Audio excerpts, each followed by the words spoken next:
Assalamu alaykum. Kitap o'qish munbiri avlodlar torbetiga xush keldingiz. Men Nuriya Rahman. Bugun men kentimiz, ya'ni Meniyeda. Tushdan ilgari yomg'ir yaqqan, tushdan keyin yomg'ir to'xtab, havo ichilib, shundoq chiroyli bir kun bo'lib o'tdi. Atganda yugurib ketib etib, uzumlarning nihoyatda chiroyli may bog'lab pishib ketganligini ko'rdim. Kitap o'qish munbirimizga izchil diqqat berib kelayotgan qarindoshlar bilasizlar, men uzumlar mana shundoq may bog'lab pishgan vaqtda bir necha qatim asar o'qib bergandim. Shunga bugun tushdan keyin bu baranglarning yeniga kelib, hozirlarga yana bir asar sunoy dedim. Bugun qo'limda marhuma yozuvchi Rayhongul Mijitning Qayta nikoh nomli romani. Mazkur roman Yoshlar o'smirlar nashriyati tarafidan 2008-yili nashr qilingan. Bu roman asli Xanzu tilida yozilgan. Ya'ni mazkur roman Xanzu tilida bir Uyg'ur yozuvchi tarafidan yozilgan tunji roman hisoblanadi. Afsus, yosh yozuvchi Rayhongul Mijit roman nashrdan chiqib uzun o'tmay bizdan mangulikka ayrildi. Kitap o'qish munbirimizda har yili mumkin bo'lsa biror romanni to'liq o'qib tugatish planimiz bordi. Afsus, o'tgan yili unda qilish imkoniyati bo'lmay qoldi. Ammo bu yil mana mushu romanni o'qishni planladim. Qayta nikoh bu ijtimoiy turmushimizga nihoyatda muhim temalarning biri. Bo'libmi yashanganlarning qayta nikohlanishi. Shaxsan men buni yashadim desam bo'ldi, chunki rahmatlik opamizdan ayrilib bir mezgil o'tgandan keyin inim dadimizga bir hamroh tepib berish maqsadini aytgan vaqtda biz qolgan qiz farzandlar buningga qat'iy qarshi turmagan. Cho'qim bir mehribon, bir oq ko'ngil adashning dadimizning holidan xabar elishninki zarurligini his qilgandik. Ta'limimizga nihoyatda bir oq ko'ngil, ishchan, mehribon, diyonatlik bir adimizga uchirdik. Shunga shu qayta nikoh bu romanni o'qigan vaqtimda romandagi personajlarning degan ba'zi so'zlarining dal haqiqatan bizning oilamizdagi farzandlar aytgan so'zlar yoki tuyg'ularimiz bilan nihoyatda o'xshab ketadiganligini his qildim. Xo'sh, romandan ta'sirotlarimni keyinga qo'yay. Aldı bilan bugun o'zingizlarga muharrirdan degan bo'limni ondan marhuma Rayhongul Mijitning dastlabki so'zini o'qib beraman. Xo'sh, boshlay.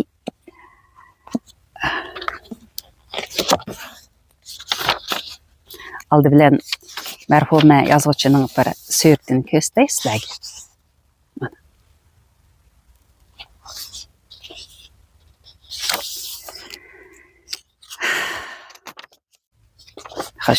Muharrirdan. Abdur Rayhongul Mijit 1958-yili 1-oyning 11-kuni To'qsun nayisida tug'ilgan. 1978-yildan 81-yilgacha Avtonom rayonlik ittifoq komitetida, 1981-yildan 1983-yilgacha Avtonom rayonlik adliya nazoratida xizmat qilgan. 1983-yildan 89-yilgacha Avtonom rayonlik adliya maktabida o'qituvchi bo'lgan. 1986-yildan 88-yilgacha Markaziy siyosiy qonun kadrlar maktabida o'qigan. 89-yildan 2003-yilgacha Avtonom rayonlik yuqori xalq sud mahkamasida sotchi, bosh sotchi, haq talab 1-kollegiyasining muavin boshlig'i bo'lgan. 2005-yili advokatlik salohiyatiga erishgan.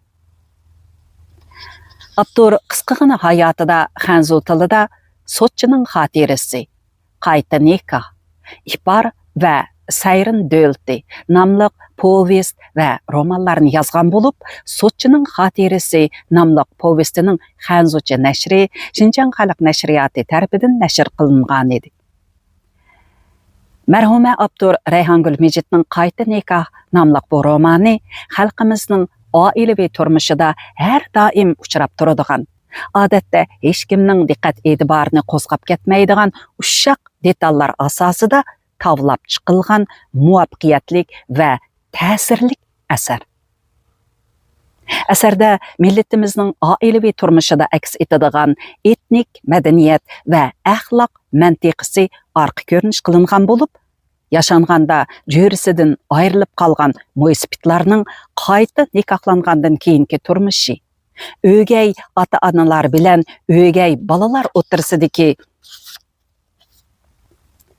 nozik munosabat va mo'ysipitlarning yaşangan chog'dagi kishilik hayotidan kutadigan arzu istaklari badiiy yo'sinda yorqin yo'ritib berilgan. Mazkur roman o'zidagi badiiy muvaffaqiyatlari bilan nashriyatimiz tarafidan birla vaqtda Uyg'ur va Xanzu tillarida tangli nashr qilindi.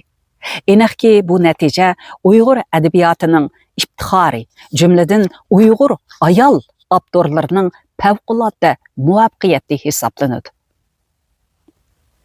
Asarning originalini dastlabda qo'limga ilib bir qo'r ko'rib chiqqandan keyin hasrat bilan uzoqdan uzoq tartib o'ltirib ketdim. Bo'libmi Uyg'ur ayollari orasida tunji qitim Xanzu tilida roman yozgan bu umidlik adabiyot havaskorining 10 gulining biri ichilmay turibla vaqtsiz qazo qilib ketganligiga bakmi ichindim. Originalni to'liq ko'rib chiqqandan keyin marhuma Abdurning adabiy ijodiyat sepidagi yosh bo'g'inlarni, bo'libmi adabiyotga havas qiladigan o'qirmanlarni suyundirgidek asarni qoldirib ketganligiga opirin o'qidim. Oxirida tarjimonning asarning tarjima nusxasiga askartib qo'ygan bunu bir jumlasini asarni nashrga tayyorlashga ishtirok qilgan barliq kasbdoshlarining o'rtaq yurak so'zi sifatida aynan qayd qilib o'tishni loyiq topdim.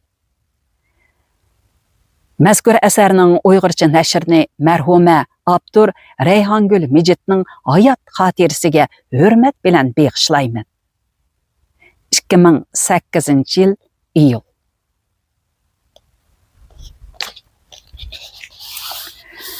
Ko'zni yumib ochqicha bu roman nashrdan chiqqanga mana 17 yil bo'pti.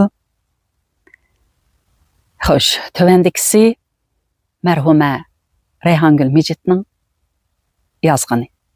Oxirgi tiniqlardan tavsiya. Oxirgi tiniqlardan tavsiya. Shunda qilib, Qayta nikah nomli bu romanimni oxir bitkizdim. Do'stlarimga deydigan ba'zi bir yurak so'zlarim bor edi. Bu gaplarni so'zlab atgan hikoyamning ichiga kirgizib degili mumkin bo'lmag'achqa ayrim yozishga majbur bo'layotdim. Durust. Men yozuvchi emas. Odatdagi bir adabiyot havaskoriman. Nimishqidir gohida o'zimning taqdirga ichingim keladi. Chunki kichik chog'larimdan tartibla adabiyotga ishtiyoqim bor edi.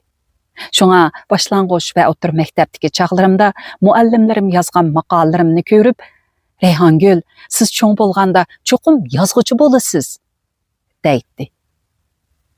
Lekin peshonam ta'tir kelib, oliy maktabda qonun kasbini o'qib qoldim. Shundaqdimi adabiy kitoblar menga har vaqt hamroh edi.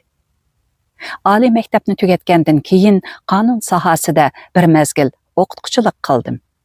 Keyin sud mahkamasiga kelib, putukchilik qildim. Yordamchi sudchi bo'ldim. Ondan sudchi bo'ldim. Oxir qayta imtihon berib, yurib, advokatlik salohiyatiga erishdim. Kunlarim tugumas da'vo dastur, sual so'roq deganlarning ichida nihoyat aldirash o'tadi. Bir burdananni halollab yeyish mening birdan-bir hayotliq falsafam bo'lg'ashqa xizmatni nihoyatimi berilib ishlaydim. Şunlaşqımı, məyli ata-anam bolsun, məyli təşkil bolsun və yoki da'vogar, javobgarlar bolsun, məndən nihoyatda minnatdor edi.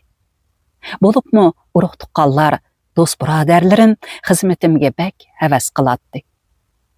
Gapni rostini desam, ularning havas qiladigini cheksida davlat girbi bor, qasqan shapkini kiyib, qapoqlarini turib o'ltirgan Reyhangül Sotchining haybatlik qiyofati edi.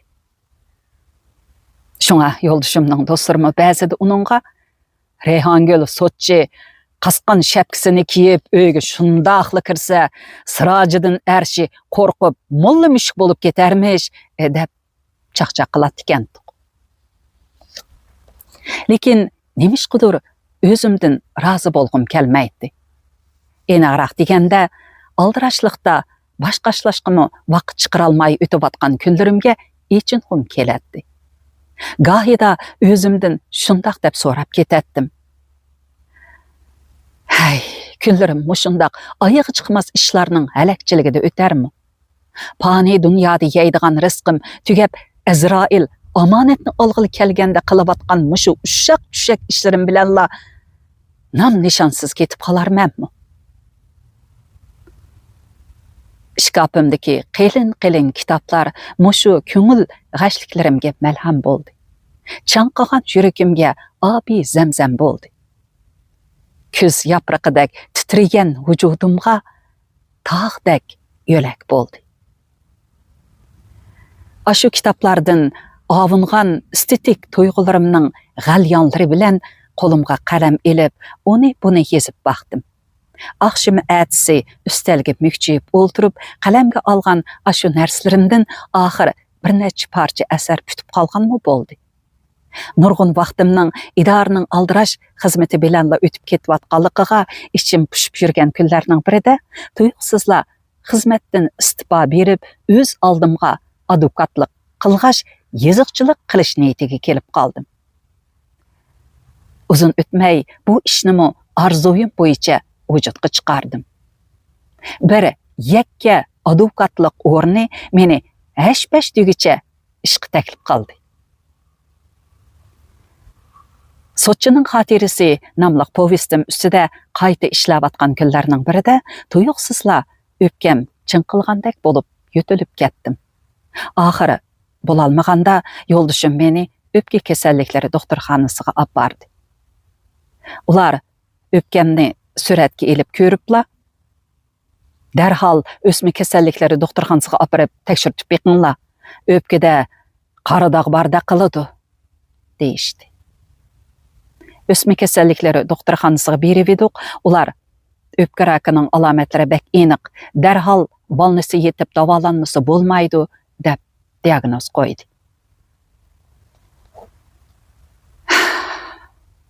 Texi tunug'inla sapsaq yurgan odam ko'zni yumib ochqicha rak kasali bilan o'rin tutib yetib qoldim. Lekin o'zimning bundoq kasalga giriftor bo'lib qolganimga faqat ishongim kelmaydi. Yo'ldoshimning idorasidan meni yo'qlab kelganlarga, bular xato diagnoz qo'yib tayinliq, qarmamsizlar, bu sandaldek aptimga meni rak kasali desa kim ishonadi? Deganlarim haligacha yodimda turibdi. Men bolnisga kirib kelib, uzun o'tmay, Xalq nashriyoti Sotchining xotirasi nomli xanzuj povestimni nashr qilib tarqatdi. Tunji asrimning nashr qilinganligidan yuragim olamcha xushallik ichida dupildab ketdi.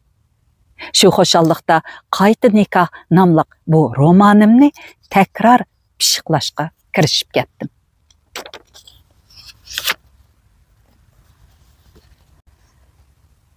Sol belikimda asma o'qil, o'ng qo'limda qalam, tizimning ustida original. O'zim qordek oppoq kirlik qoplangan kasal karbitada o'ltiraman.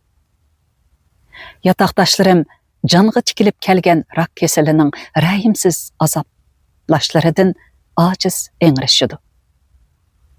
Men bolsam, romanımdaki vaqaliklar içide aylanıp yürüme. Yataktaşlarımның elemlik tolğunuşlarına qarab, gahide külgüm keledi. Xuddi men rak keseli emasdek. Emde bildim. Mendeki bu aramxudalık tizimning ustida turgan mushu asrimdan kelgan ekan. Qayta nikah namlıq bu romanimni dastlabki qadamda bitkizib chiqqanligimning xo'shligida o'zimning oxiratga yaqinlashib ketayotganligimni unutib qolgan ekanman. Hey, hayot lazzatiga intilish degan shu bo'lsa kerak. Kunlarim kasal karvitida sotqilab asma okul qo'ydirish, 10 kunda bir qitim ximiyalik davolatish bilan o'tmoqda. Yanchiqdagi dasmoyimi suvda ketmoqda edi. Ajal paymonim to'shib qoldimi bilmadim, doktorlarmi menga ancha qilib ketmaydigan bo'lib qoldi. Shunda qilib yo'ldoshim meni oxir 90 noisidagi bir tevibga ko'rsatib beqish uchun apardi. Keyin ishkirdagi bir Xanzu tevibning yeniga apardi. U yerda xeyli uzoq turib qoldik. Ammo kesalimda yaxshilanish yo'q. Aksicha, holim kundan kunga battarlashib ketyapti. Ko'zimni yumsamla o'zimni osmon palak lavuldab kuyayotgan o't ichida ko'raman. Keyin mening yig'lab qaqshashlarim bilan yo'ldoshim meni uyga yondirib keldi. Chunki ko'zimning o'chqida men uchun kech kunduz sat pora bo'layotgan otamni, qarindoshlarimni, men betap bo'lib yetib qolgandan buyon ko'zlaridan yosh qurmayotgan ikki o'g'limni qenib ko'rib olishga aldiraytdim. Uyga yenib kelgandan keyin yo'ldoshim qo'liqi anlaganligi dorining hammasini akilib ichirib baqdi. Lekin kunlarimning ozli qilayotganligi menga ayon edi. Shunga bu romanimning oxirgi nusxasini patroq chiqarib etishga aldiraytdim. Ammo yo'ldoshim bilan bolalarim meni qo'limdagi qog'ozlarni qo'yib aram elishga damma-dam da'vat qilib turadi. Lekin ko'z yumashdan ilgari bu dunyoda tugitib etmasam bo'lmaydigan ishim faqat mushudek. Qalamni faqatla qo'yg'im kelmadi. Bu holimni ko'rgan yo'ldoshim, ko'ngling shuningdan tasalli topsin mayli, deb ra'yimga baqdi. Mana hozir kasal texmo adab midir-sidir qilolmaydigan, hatto yotolmaydigan bo'lib qoldim. Beshimni shundaqla yostiqqa qo'ysam, go'yo yuragim og'zimdan etilib chiqadigandek qiynalib ketatdim. Shunga yo'ldoshim bilan bolalarim tong otguncha ko'zini yummay, beshimda parvona edi. Oh, Xudo, dunyo, hayot degan shu ekan-ku. Bijirim chog'larimizda go'yo dunyodan shu peti o'tib ketadigandek kasal azobi, o'lim deganlarni xiyolimizga elib qo'ymaydi ekanmiz. Ig'ir betap bo'lib beshimiz yostiqqa yetgan, o'lim oldida jon talashgan chog'larimizda isit deb zarlaydi ekanmiz. Aptimga qarab yig'lig'im keladi.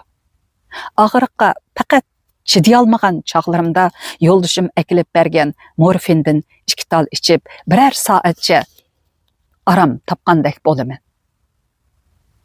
Bir tera, bir ustixon bo'lib, yodek egilib ketgan jismimni ko'rgan kishilar mening o'z vaqtida adliya formasini kiyib, sud soliga haybatli kirib kelgan chog'larimda o'ltirganlarning hammasi havas bilan qarshiladigan Rayhongul sudchi ekanligimga hargiz ishonmaydi. Hargiz. Tamakining qalduqidagi cho'g'dak bilinar, bilinmas pilildab turgan ko'zlarim va zaif yuragimning ojiz dupildashlaridanla o'zimning texcha hayot ekanligimga, İki oğlumның möldirlep durgan közleri, yoldaşımның maňa qarsa tabassum ketmeydigan çehredin bir aile kişilerinin tehçe cem ikenligiga işinimi. Durus, men teha hayat. Emma Azrail közümge görünüp da turdu. Bu halimden köňlüm buzulgan çağlarda Yastıqımның yenedeki bu romanımga qarasam, köňlüm az tola təsəlli tapqandek boludu. Çünki men bu romanımni ahiri bütküzüp arzuyumga yetdim. Ahirda dostlarımga şundaq degim kelip atdı. Men pani dünyadaki hayatımni ahirlaştırıp pat arada baqi alemge sefer kılıman. Elvida, söyümlik dostlarım, elvida. Mendin razı bulunlar. Kesel karvatada yetip turup mıň teste pütküzgen bu nimcan romanım günlerinin biride varaqlap beqişinlarga nail bola alysa,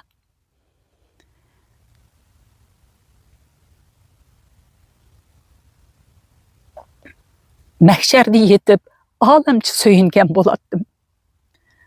Hayra hoş dostlarım. Reyhan Gül Mecid 2007 Ağustos Ürümçi.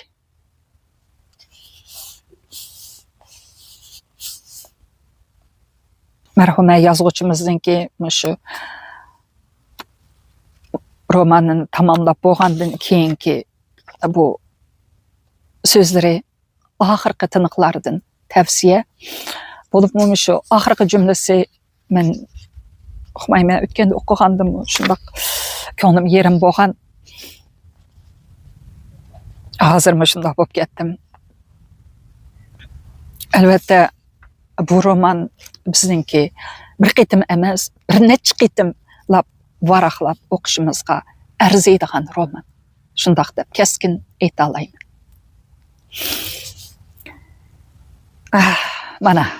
Mana mushundaq ta'sirlik romanni mushundaq bir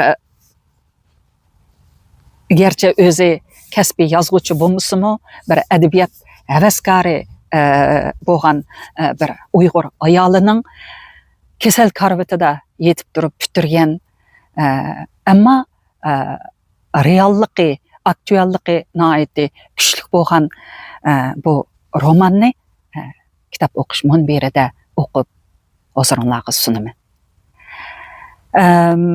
Ihtimal köp vaqtlarda sinliq emas, avazliq okup berişim mümkün. Şuningda bir qitimda köperek yollu qılıp boludu. Maqul emsa, hürmetlik qeyrindaşlar, keler qitimliq programımızda görüşeyli. Aman bolaylı. Hayır hoş. Ay tova baya şundaq çırayliq gün parlap turatdi. Birdemde yana tuman qapladi, belkim yana yağmur yağdıga oxşaydı. Kim bilidi? Asmanmı merhume yazgıçımız Reyhan Gül Mecid üçün yaş döküş aldı turamdı. Hayır hoş.